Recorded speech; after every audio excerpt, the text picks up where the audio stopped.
Stop everything you are doing right now. Seriously.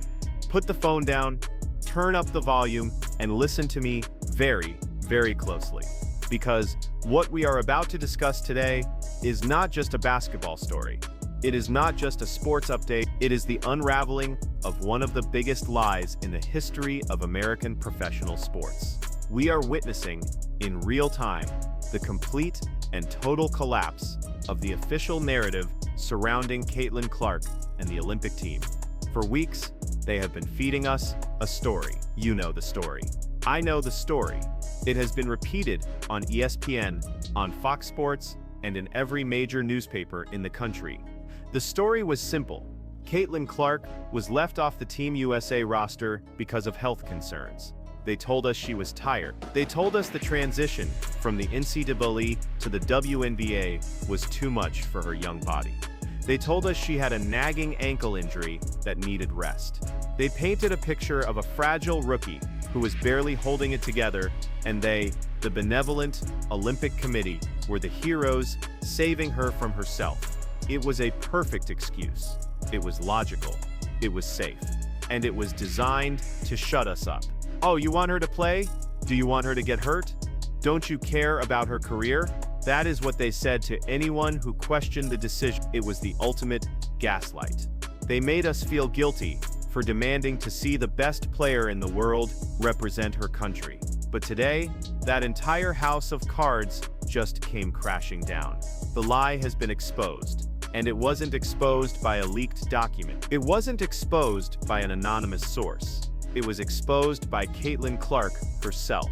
In a moment that will go down in sports history, Caitlin finally addressed the injury rumors directly. And what she said changes absolutely everything. When asked about her physical condition and whether she needed this break to heal, she didn't give the PR-approved answer. She didn't say, "Yes, I'm banged up." She looked the media dead in the eye and said, "I feel good. Honestly, I feel faster and I feel stronger now than I did at the start of the season." Let that sink in. Faster and stronger, not recovering, not hanging in there. Faster and stronger. This is the smoking gun. This is the proof we have been waiting for. If the player herself, the person who knows her body better than anyone else, says she is in the best shape of her life, then the Olympic Committee has some serious explaining to do. Because if she isn't injured and she isn't tired, then why is she sitting at home? Let's really break down why this specific lie was chosen. In the world of high-stakes sports politics, you cannot just cut a superstar because you don't like them. You cannot say, "We didn't pick Caitlin because she is stealing our spotlight." That is too obvious. That makes you look petty. That turns the fans against you. So, you need a cover story. You need an alibi. In sports, the medical alibi is the oldest trick in the book. It is the load management excuse. It is vague, it is hard to disprove from the outside, and it makes the organization look responsible. By claiming Caitlin had medical concerns, the committee tried to position themselves as the adults in the room. They wanted to look like they were protecting a national asset. It was a strategic move to deflect criticism. Think about how the media cycle worked. As soon as the roster was announced, and the outrage started, suddenly all these insiders started popping up. Sources say Caitlin is exhausted. Sources say her ankle is swollen. Sources say the travel schedule is crushing her. It was a coordinated effort to lower her stock. It was designed to make you, the fan, lower your expectations. They wanted you to look at Caitlin and see a victim, not a warrior. But there was a flaw in their plan. They forgot that we watch the games. And most importantly, they forgot that Caitlin Clark is not the type of person to lie about her game. If she was hurt, she would say it. If she was tired, she would admit it. But she isn't. Let's look at the timeline. The decision was made weeks ago. Since then, Caitlin has played some of the most intense basketball of her life. She has faced the best teams in the league. She has been double-teamed. She has been full-court pressed. She has taken hard fouls, and through it all, her numbers have gone up, not down. Up, her shooting percentage, climbing. Her assists, historic. Her turnovers, dropping. Does that look like the trajectory of an injured player? Does a player with a bad ankle record a triple-double against the best team in the league? Does a player who needs rest play 40 minutes in a high-intensity game and still have the energy to sprint past defenders in the final seconds? The math simply does not add. The medical alibi falls apart the moment you actually watch the tape. And that is why Caitlin's quote is so dangerous for them. By saying, "I feel faster and stronger," she isn't just updating us on her health. She is calling them liars. She is politely professional and brutally stripping away their cover story. She is forcing them to stand naked in front of the world and admit the real reason she isn't in Paris. I want to take a moment to talk about the physical reality of what Caitlin Clark is doing on the court right now. Because the injury truthers, the people still trying to defend the committee, will tell you that she is hiding the pain. They will tell you she is just being tough. But let's look at the biomechanics. Let's look at the movement. When a basketball player is nursing a lower body injury, specifically an ankle or a knee, there are tells. There are signs. You see a lack of explosion on the first step. You see hesitation when they plant their foot to change direction. You see them avoiding contact in the lane. You see them settling for jump shots because they don't want to drive. Now, look at Caitlin Clark's last 5 games. What do you see? You see violent changes of direction. You see her driving into the absorbing contact from centers who outweigh her by 50 pounds, and finishing through the foul. You see her decelerating instantly from a full sprint to a stop, which puts immense pressure on the ankles without even a grimace. You see her jumping, landing in traffic, and running back on defense. These are not the movements of a compromised athlete. These are the movements of an elite athlete, operating at peak efficiency. In fact, her conditioning seems to be better now than it was in month 1. And that makes she has adjusted to the pro game. Her body has adapted to the physicality. She has caught her second wind. So, when the committee says she needs rest, what are they watching? Are they watching the same games or are they watching a fantasy version of the WNBA, where Caitlin Clark is struggling? Because in the real world, she is dominating. She is breaking records that have stood for 20 years. She is doing things that 10-year veterans cannot do. And the mental fatigue argument, that is even more insulting. They tried to say, "Oh, the pressure is too much, she needs a mental break." Have you seen her demeanor lately? She doesn't look like someone who is buckling under pressure. She looks like someone who is born for this, so we have ruled out physical injury, we have ruled out mental fatigue, we have ruled out poor performance. What is left? If the health excuse is a lie and the talent excuse is a joke, we have to pivot to the uncomfortable truth. We have to talk about the things that happen in the locker room, behind closed doors, where the cameras aren't allowed. This is the part of the video where we have to stop being polite. We have to stop pretending that sports are just about merit. Because in this case, merit had nothing to do with it. This was a political hit job, plain and simple. Imagine the situation.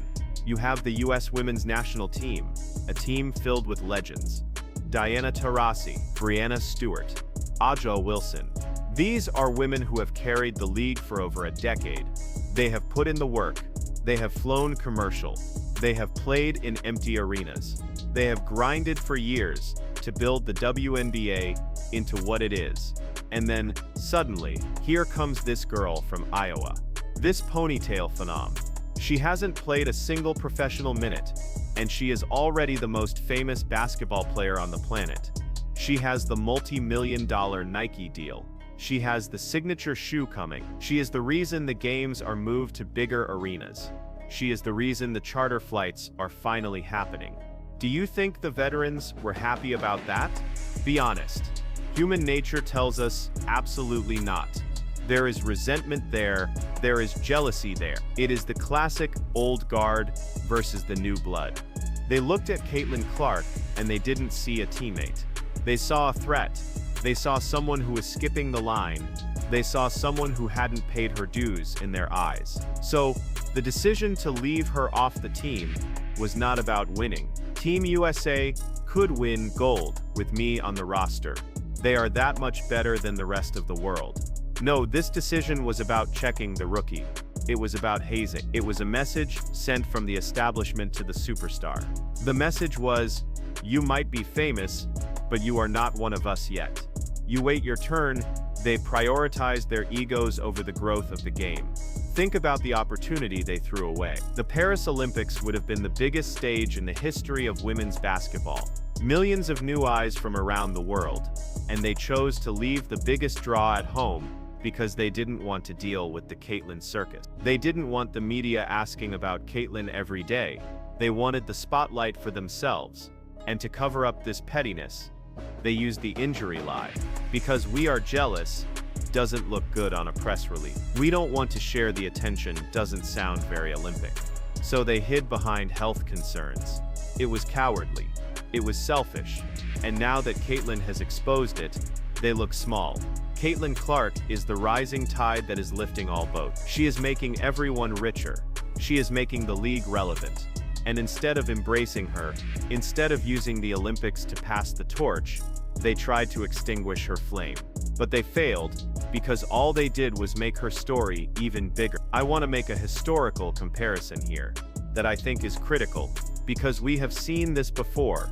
We have seen what happens when you disrespect a generational talent. Do you remember the Dream Team? Isaiah Thomas was left off that team. One of the best point guards in history. Why? Because Michael Jordan didn't like him. Because of politics. Because of bad blood. But there is another side to the Jordan comparison. Think about Jordan getting cut from his high school varsity team. Think about every insult, every doubt that Jordan ever faced. What did he do? He didn't cry. He didn't quit. He took that disrespect and he turned it into nuclear fuel. He invented enemies just to get motivated. Caitlin Clark doesn't have to invent enemies. They are real. The Olympic Committee just handed her the greatest motivation package in the history of sports. By telling her she wasn't good enough, by telling her she was damaged goods, they have poked the bear. They have awakened a monster. We are already seeing the transformation. Look at Caitlyn's face in the recent games. The smile is still there sometimes, but there is a new edge. There is a coldness. She is playing with a level of aggression that says, I am going to destroy you. She realizes now that the system is not her friend. She realizes that she has to take what is hers. This injury lie has freed her. She no longer has to play the role of the good rookie. She no longer has to defer to the veterans. Why should she? They didn't respect her. So now she is going on a scorched earth. The quote, I feel faster and you are giving the most obsessive worker in the sport a month of free time to upgrade her software. When the WNBA season resumes after the Olympics, Caitlin Clark is going to be a different animal. The rest that they claimed she needed, she is actually going to get it. But not because she is injured, because they forced her to take it, and she is going to use it to end their careers. So where do we stand?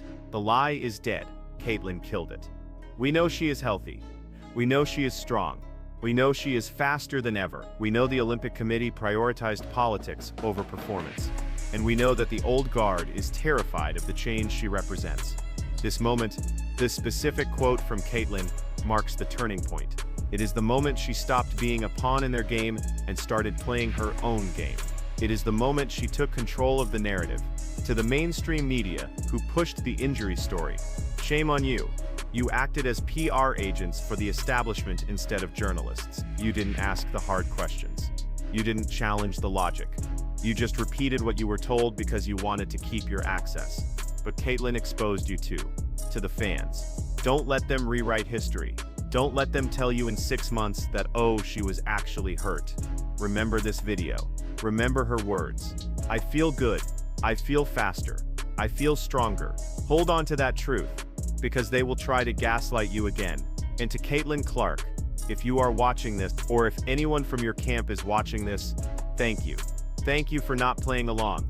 Thank you for having the courage to speak the truth. Thank you for not letting them label you as broken when you are actually breaking through. You have handled this with more class and maturity than the entire Olympic Committee combined. The snub is over. The decision is made. But the war for the soul of women's basketball, that is just beginning. And right now, I am betting on the girl who says she is faster and stronger than she has ever been.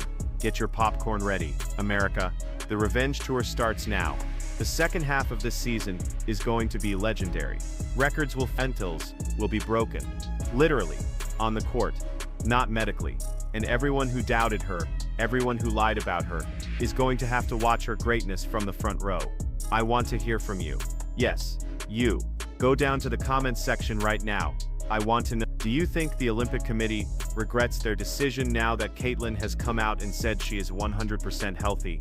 Or do you think they are too arrogant to admit they were wrong? And what do you expect from Caitlin in the second half of the season?